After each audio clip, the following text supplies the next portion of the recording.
পাহাড়, ঝর্ণা আর সবুজের প্রাচুর্যে ভরা সিলেটে ছড়িয়ে আছে দৃষ্টিনন্দন সব পর্যটন কেন্দ্র। সবুজে মোড়া পাহাড়ের কোল ঘেঁষা পাথুরে নদী, বন, ঝর্ণা, চা বাগান, কী নেই এখানে। সিলেটের বৈচিত্র্য ভরা সৌন্দর্য দেখতে ছুটে আসেন পর্যটক আর ভ্রমণপ্রিয় মানুষরা। তাই আমরা যাচ্ছি আজ দুটি পাতা একটি করে দেয় সিলেট ভ্রমণে। 3 রাত ও 2 দিনের এই সিলেট ভ্রমণে আমরা যাচ্ছি বাংলাদেশের একটি জনপ্রিয় ভ্রমণ গ্রুপের সাথে। আর 3 রাত 2 দিনে এই ভ্রমণে সিলেটের অধিকাংশ স্পট ঘুরে দেখাবো ইনশাল্লাহ।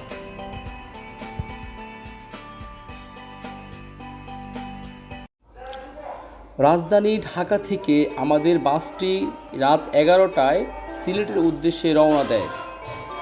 আর ঢাকা থেকে সিলেটের দূরত্ব প্রায় 235 কিলোমিটার।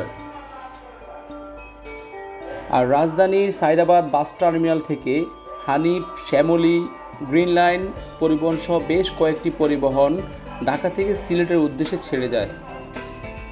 ভাড়া বাস ভেদে নন এসি 570 থেকে 700 টাকা, এসি 1000 থেকে 1200 টাকা।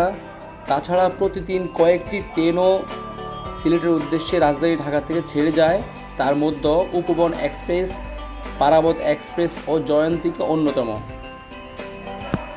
রাত 3টা 40 মিনিটে আমাদের বাসটি হবিগঞ্জের মাধবপুরে একটি হাইওয়ে রেস্টুরেন্টে 20 মিনিটের যাত্রা বিরতি দেয়। এখানে আমরা আমাদের নাস্তা শেষ করি এবং সিলেটের উদ্দেশ্যে চলতে থাকি।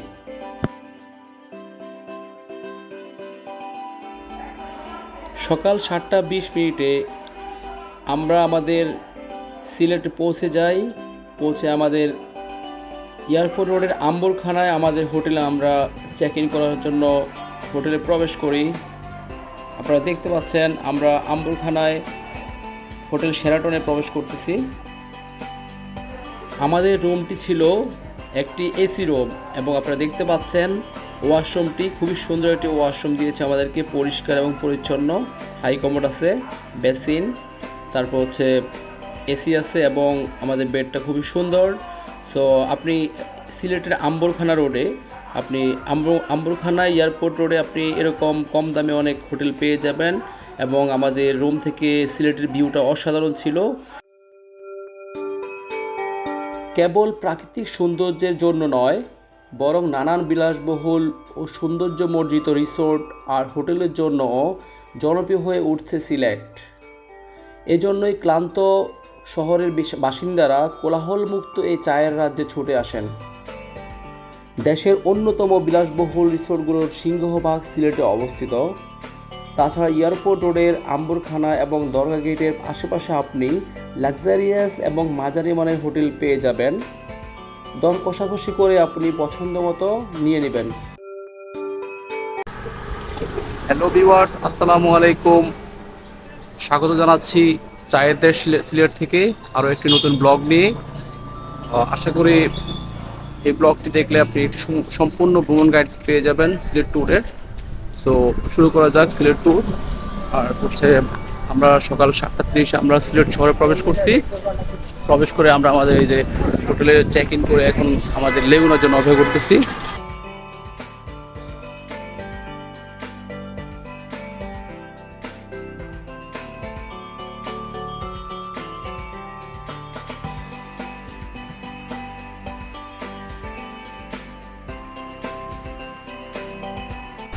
হ্যালো ভিউয়ার্স, আমরা এখন আছি সিলেটের বিখ্যাত 5 ভাই রেস্টুরেন্টের সামনে। আমরা আজকে সকালের নাস্তা করব 5 ভাই রেস্টুরেন্টে, আর তারপর আমরা জাফলংয়ের উদ্দেশ্যে রওনা করব। আর আপনি যদি এই রেস্টুরেন্টে খাবার না খান তাহলে অনেক বড় কিছু মিস করবেন সিলেট ট্যুরে। চলুন ভিতরে যাওয়া যাক, ভিতরে যাই দেখি।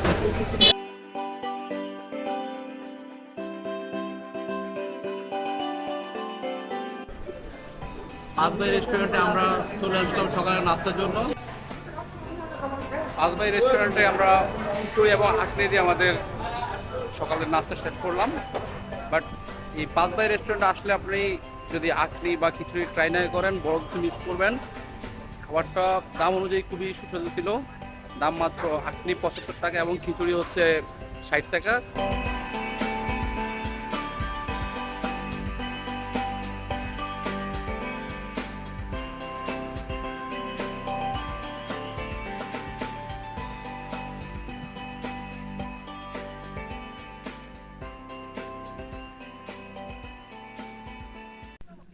হ্যালো ভিউয়ার্স, আপনারা দেখতে পাচ্ছেন আমার পেছনে শ্রীপুর চা বাগান। আমরা জাফলং যাওয়ার পথে আমরা জন্তাপুর পার হয়ে শ্রীপুর চা বাগানে এসে পড়ছি। আপনারা দেখতে পাচ্ছেন আমার পিছনে মেঘালয় পাহাড় এবং শ্রীপুর চা বাগান। এই শ্রীপুর চা বাগানের রাস্তার ওই পাশেও আছে, আপনারা দেখতে পাচ্ছেন। তো আমরা এখন যাব জাফলং জিরো পয়েন্টের দিকে। আপনারা দেখতে পাচ্ছেন আমার পিছনে এই হচ্ছে জাফলংয়ের রাস্তা। আমরা সিলেট থেকে এই রাস্তা দিয়ে আসছি, জাফলংয়ের রাস্তায় চলে যাবো। তো সিলেট করে আপনার শ্রীপুর চা বাগান ঘোরাঘুরি করলাম। বাট নর্মালি শ্রীপুর চা বাগান আপনি রাস্তা থেকে দেখতে পারবেন, ভিতরে ঢোকার কোনো অনুমতি নাই, ভিতরে আপনি ঢুকতে পারবেন না।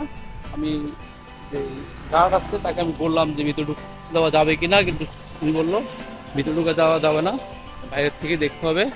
আপনারা দেখতে পাচ্ছেন শ্রীপুর চা বাগান।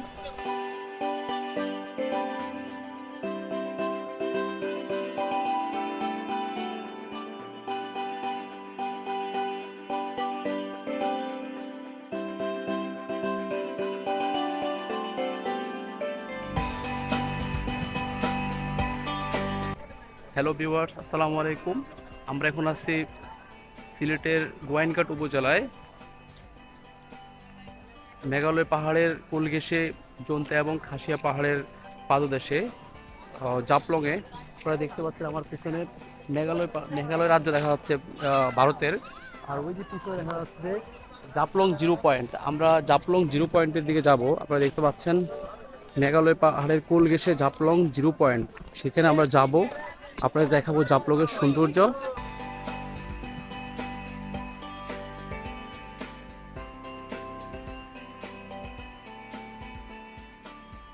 হ্যালো ভিউয়ার্স, আমরা এখন আছি জাফলং জিরো পয়েন্টে। আপনারা আমার পিছনে দেখতে পাচ্ছেন ভারতের ডাউকি ব্রিজ, আপনার যা তাওয়ামিল রোড হয়ে চলে গেছে ভারতের ভিতরে। সো আর এই পাশে দেখতে পাচ্ছেন বাংলাদেশ স্থান, বাংলাদেশ এরিয়া, বাংলাদেশের লোকজন পর্যটন পোষণ করতেছে। আর এই পাশে দেখতে পাচ্ছেন যে ইন্ডিয়ার পর্যটকগণ, সেখানে ওনারা নৌকা ঘোরাঘুরি করতেছে। আপনারা ওই যে ওদিকে দেখতে পাচ্ছেন ইন্ডিয়া মেঘালয় রাজ্য, এবং ওই যে ওদিকে দেখা যাচ্ছে জাফলং জিরো পয়েন্ট এবং ডাউকি ব্রিজ আপনারা দেখতে পাচ্ছেন। আমরা এখন যাচ্ছি খাসিয়াপল্লির দিকে। সামনে গিয়ে আমরা নৌকায় উঠবো এবং খাসিয়াপল্লি আমরা ঘুরে দেখব। বাংলাদেশের লোকজন ওই যে ওইদিকে পাথর সংগ্রহ করতেছে, এই যে নদীর তীরে। আমরা এখন ওই সামনে খাসিয়াপল্লির দিকে যাব।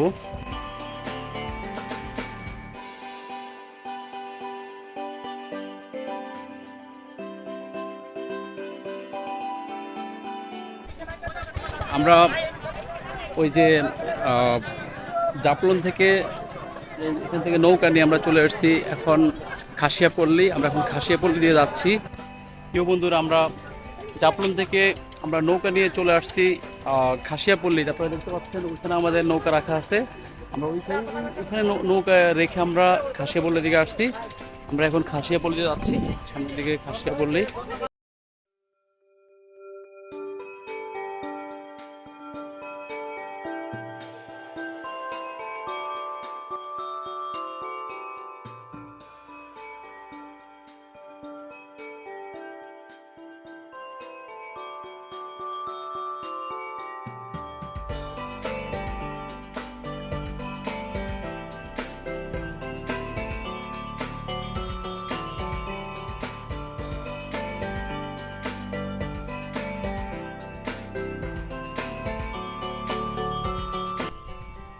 সময় স্বল্পতার কারণে খাসিয়াপল্লি অটো পয়েন্ট পর্যন্ত যাওয়ার পরে আর যাওয়া হয়নি। সমতল চা বাগান এবং পান সুপারি বাগানে আমরা এখন যাচ্ছি মায়াবী ঝর্ণা বা সম্রাটপুঞ্জি ঝর্ণায়। চারিদিকে শুধু বালি আর বালি। আর এই পাশে দেখতে পাচ্ছেন মেঘালয় রাজ্য, মেঘালয় পাহাড় ইন্ডিয়ার মধ্যে যা পড়েছে। আমরা ইন্ডিয়া এবং মেঘালয়ের কোল ঘেঁষে সে সম্রাটপুঞ্জি ঝর্ণায় যাচ্ছি।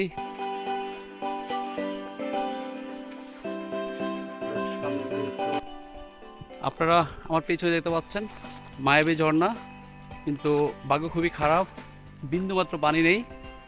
পানি ছাড়াই ঝর্ণা দেখে গেলাম। তো আপনারা যারা আসবেন, শীতকালে আসবেন না, অন্য সময় আসবেন, তখন পানি দেখা পাবেন। প্রিয় বন্ধুরা, আপনারা দেখতে পেয়েছেন যে মায়াবী ঝর্ণা। মায়াবী ঝর্ণায় বিন্দুমাত্র পানি নেই, খুবই হতাশ করলো এই ঝর্ণা আমাকে। তো আমরা আবার ফেরত যাচ্ছি আমাদের যে খাসিয়াপল্লীর নৌকা জোনে, নৌকা ঘাটে। জাফলংয়ের এই খাসিয়াপল্লী এবং মায়াবী ঝর্ণা একটা সিক্রেট জায়গা। এখানে সবাই আসে না, সবাই জিরো পয়েন্ট থেকে চলে যায়। কিন্তু যদি আপনি জিরো পয়েন্ট থেকে নৌকা নিয়ে এখানে খাসিয়াপল্লীর নৌকা জোনে আসেন, নৌকা ঘাটে আসেন, এবং যখন মায়াবী ঝর্ণায় পানি থাকে বর্ষা মৌসুমে তখন আসেন, সুন্দর একটা আপনি ভিউ দেখতে পাবেন এই মায়াবী ঝর্ণায়। আর খাসিয়াপল্লীতে আমাদের সময় স্বল্পতার কারণে আমরা যাই নাই। অ্যাকচুয়ালি মিনিমাম 1.5 থেকে 2 ঘন্টা লাগবে পুরোটা কভার করতে। অ্যাকচুয়ালি আমাদের হাতে এরকম সময় নেই। তো আমরা চলে যাচ্ছি জাফলংয়ের জিরো পয়েন্টে, আমরা সেখানে গোসল করবো, তারপর লাঞ্চ করবো।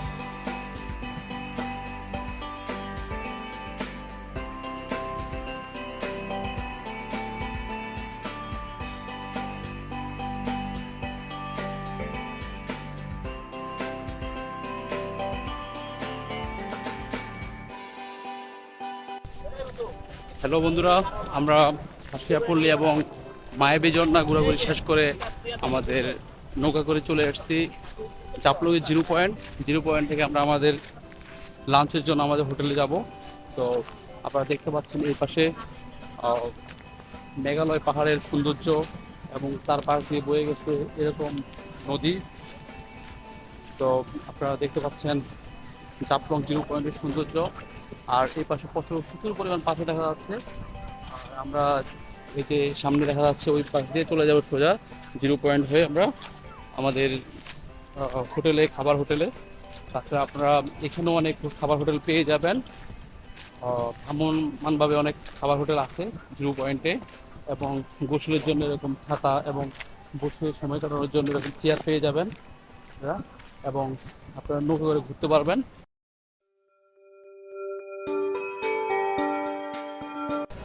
হ্যালো ভিউয়ার্স, আমরা এখন আসছি সিলেটের অন্যতম একটি পর্যটন স্পট লালাখাল। আর আপনারা দেখতে পাচ্ছেন এই লালাখালের পাশ দিয়ে বয়ে গেছে ওয়াইন নদী। তো আমরা আজকে আপনাদেরকে দেখাবো লালাখাল। আপনারা দেখতে পাচ্ছেন লালাখাল দিকে যাচ্ছি। আপনারা দেখতে পাচ্ছেন লালাখালের নৌকাগুলো সারিবদ্ধভাবে রাখা আছে। এখান থেকে পর্যটকগণ নৌকা নিয়ে একেবারে ভারতের সীমান্ত পর্যন্ত চলে যায়। তো বন্ধুরা, আপনারা দেখতে পাচ্ছেন আমরা এখন চলে আসছি সিলেটের আগুন পাহাড়ে। এই পাহাড়ের মধ্যে বিভিন্ন জায়গায় গ্যাসের উৎপত্তি থাকার কারণে জায়গায় জায়গায় আগুন জ্বলে মাঝে মাঝে।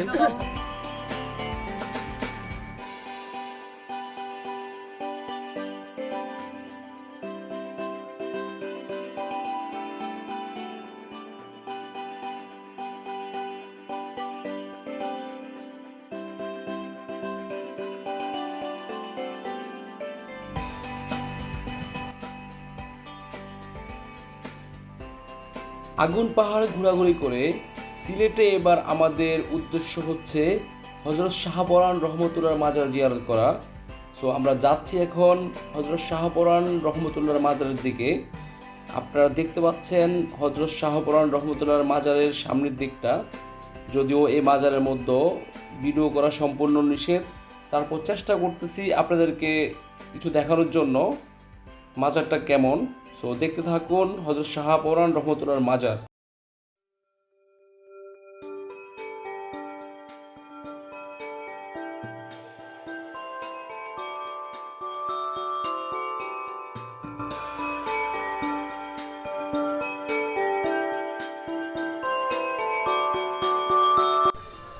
চলে আসছি সিলেটের বিখ্যাত 7 রঙের চা খাওয়ার জন্য।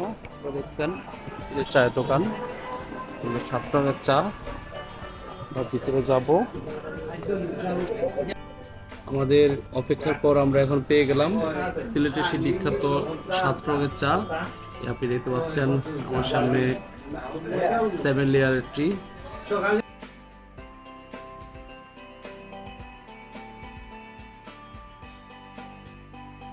আমরা আমাদের ডে ট্যুর জাফলং কমপ্লিট করে আমরা এখন যাচ্ছি সিলেটের বিখ্যাত রেস্টুরেন্ট পানশিতে রাতের খাবার খাওয়ার জন্য। তারপর আমরা রাতের খাবার খেয়ে হযরত শাহজালাল রহমতুল্লাহ মাজার জিয়ারত করতে যাব। আর আমাদের হোটেল চেক ইন কমপ্লিট করে অলরেডি আমরা ফ্রেশ হয়ে নিয়েছি। তো আপনারা দেখতে পাচ্ছেন আমার চারপাশে রাতের সিলেট, দেখতে পাচ্ছেন সিলেটের আম্বরখানা রোড। আমরা এখন যাচ্ছি জিন্দাবাজার রোড দিয়ে আমরা যাচ্ছি পানসি রেস্টুরেন্টের দিকে। আপনি দেখুন সিলেট শহর কত সুন্দর সিলেট শহর, খুব চিমচাম পরিষ্কার, একেবারে কোনো যানজট কিছু নাই, totally neat and clean.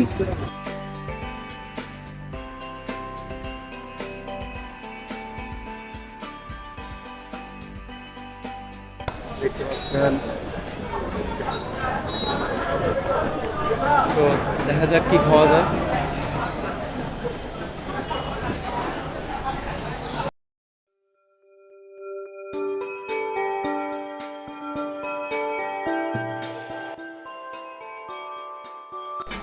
Hello viewers, আপনারা দেখতে পাচ্ছেন সিলেটের বিখ্যাত রেস্টুরেন্ট পানসিতে আমাদের খাবার চলে আসছে। আমরা আজকে রাতের খাবারে কি নিয়েছি দেখাবো। এই যে আমরা নিয়েছি যে এই যে 30 টাকা করে স্পেশাল নান, তারপর হচ্ছে এখানে আছে যে এটা হচ্ছে সাতকরা দিয়ে গরুর মাংস, এটা হচ্ছে 195 টাকা। আর এখানে হচ্ছে খাসির কালাভুনা টাইপের একটা কাবাব, এটা হচ্ছে 170 টাকা। তো আমরা ট্রাই করবো কেমন হয়। মিষ্টি পান আছে, দিলকুশ পান, কাশ্মীরি পান, শাহী পানও আছে, আগুন পানও আছে। রেস্টুরেন্টের সামনে পেয়ে যাবেন এই বাইরের দোকান, পানের দোকান। আপনি কি পান খাবেন বলেন? পান খাবো। মিষ্টি পান খাবেন তো? হ্যাঁ, মিষ্টি পান খাবো। এলে আপনি দিলকুশ পান নিতে পারেন অথবা কাশ্মীরি পান। আচ্ছা, কাশ্মীরি পান কত করে? আর রসালো হবে, টেস্টি হবে। আচ্ছা, 120 টাকা করে। 120 টাকা করে। আর মিডিয়ামের মধ্যে আছে দিলকুশ পান 50।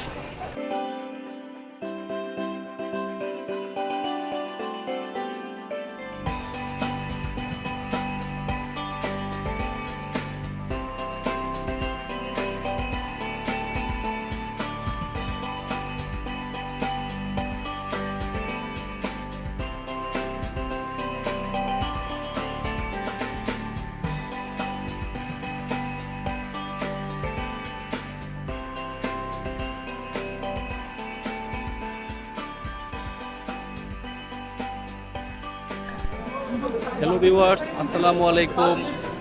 সিলেট ট্যুরে আমি এখন আছি হযরত শাহজালাল রহমতুল্লাহর মাজার।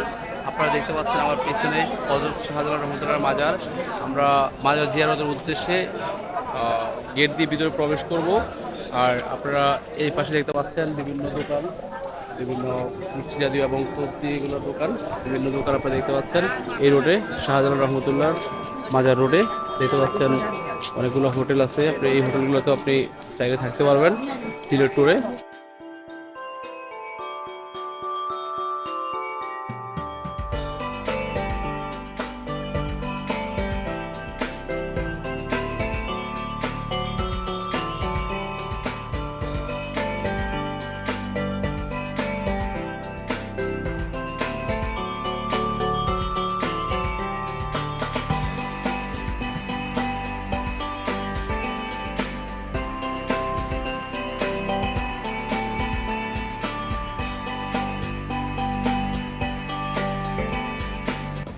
এই যে আপনার সামনে দেখতে পাচ্ছেন গজার মাছ। প্রিয় বন্ধুরা, সিলেট ট্যুরের প্রথম দিনটি কেমন লেগেছে কমেন্ট বক্সে অবশ্যই জানাবেন। আর চ্যানেলটি সাবস্ক্রাইব করে সঙ্গে থাকবেন। দ্বিতীয় পর্বের আমন্ত্রণ জানিয়ে আজ শেষ করতেছি। আল্লাহ হাফেজ।